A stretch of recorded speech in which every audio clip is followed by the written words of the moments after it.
Hello friends, this video on Waves Part 3 is brought to you by examfear.com. No more fear from exam.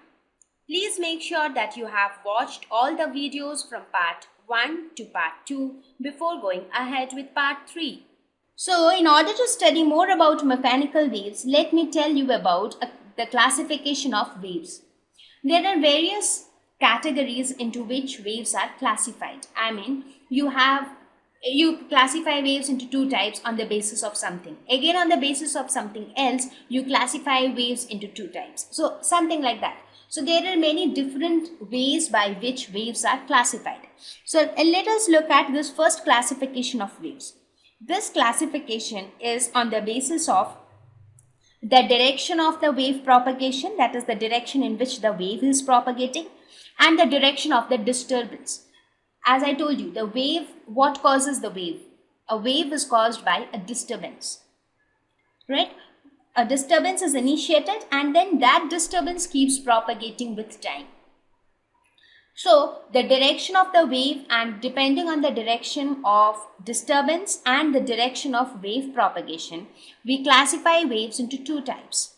The first is transverse waves and the second is longitudinal waves. Now let us see what is a transverse wave. Transverse waves are the ones in which direction of disturbance or displacement in the medium is perpendicular to the propagation of wave. That means the direction in which the wave propagates is perpendicular to the direction of disturbance. Now, if you think of it, it is very easy to remember, right? Direction of disturbance perpendicular to direction of wave propagation. But think of it practically. Try to think of it that a wave is traveling. What do you mean by the direction of disturbance? And what do you mean by the direction of wave propagation? So let us look at this example to make your understanding more clear. Let us suppose the small little boy is holding this thread at one end and the other end of the thread is fixed to the wall. Now what happens? If you give a jerk to this thread upward, a small jerk to the thread upward, what happens? The entire thread kind of moves in a wavy manner. However, you did not give a jerk at this point or this point, right? You just gave a jerk at one end. But this jerk propagated along the entire length of the string. So this propagation, that is the small disturbance which came from the source at one end, that disturbance getting propagated. So that is known as the direction of propagation. So in this case, what is the direction of propagation? Direction of propagation is this, because your wave is propagating in this direction. And what is the direction of disturbance? It is this, because the disturbance was nothing but the initiator, which initiated this small wavy movement along the thread. So the disturbance was initiated in a perpendicular direction. So if you see, the disturbance was vertically upwards and the wave propagation is horizontally. So that means they are perpendicular to each other. So this kind of a wave is known as a transverse wave. Now this was just an example to make you understand what is a transverse wave. So as I told you before also, how does this wave moves along the medium? What is it that made this wave to travel along this?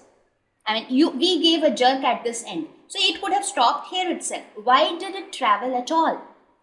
That was because when we pull the string upward, formation and propagation of pulse is possible because this entire string is under tension, right? You all know what is tension, because these are all small terms which I introduced in the very beginning chapters, and now you are all aware of it.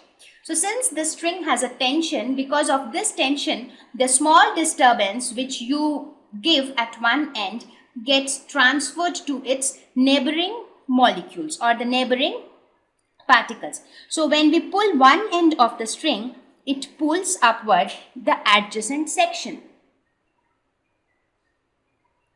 That means, let us suppose you have pulled it here. You pulled it upward here. So this pull will cause its adjacent. Let me consider this. Let us suppose this is the thread which is straight now. You pulled this part. Let us suppose. Now this pull, this thing will get transferred to its neighboring part.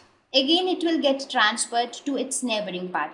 Again it will get transferred to its neighboring part, and this way. So this small pulse will get propagated along the length of the string, and this propagation takes place because of the tension in the string.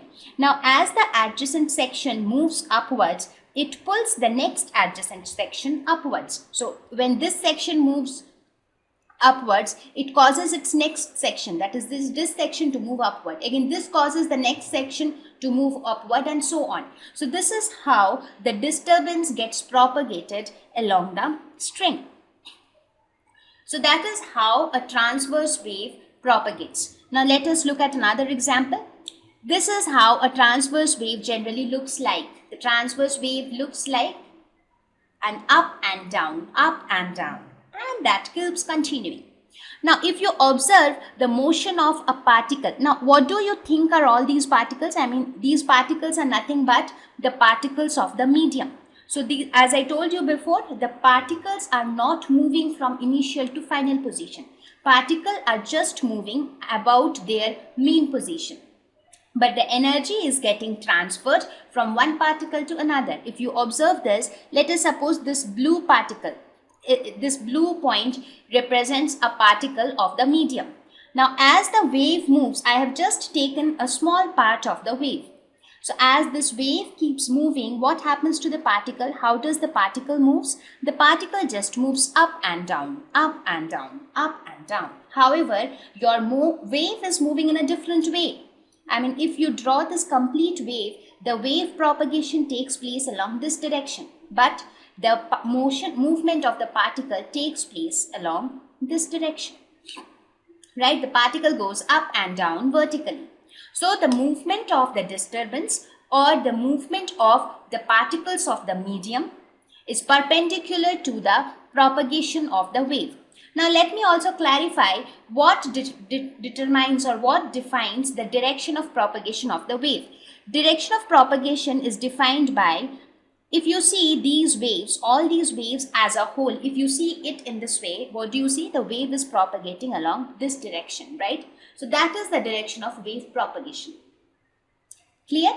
Now to clarify this even further, because I don't want any doubt to be there in your mind regarding these two directions, direction of the disturbance and direction of the wave propagation.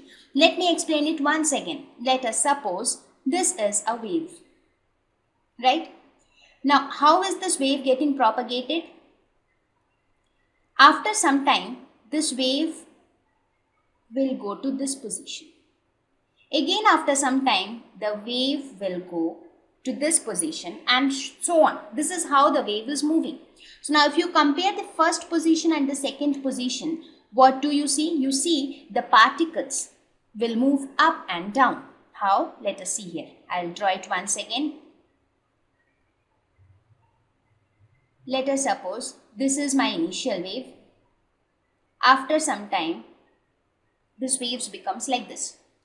So what happens? The particle which was earlier at this point is now moved to this point.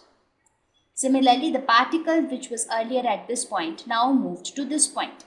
Similarly, the particle which was earlier at this point now moved to this point. So what do you see? The particle is just moving up and down, and so on. This is the best representation to this. Have a look at this diagram. This is the best way you can visualize how does a particle moves up and down. However, the wave is propagating horizontally. So I hope you are able to understand what is a transverse wave. Transverse wave is the one where the wave propagates perpendicular to the direction of disturbance. Direction of disturbance is nothing but the direction of motion of the particles in the medium.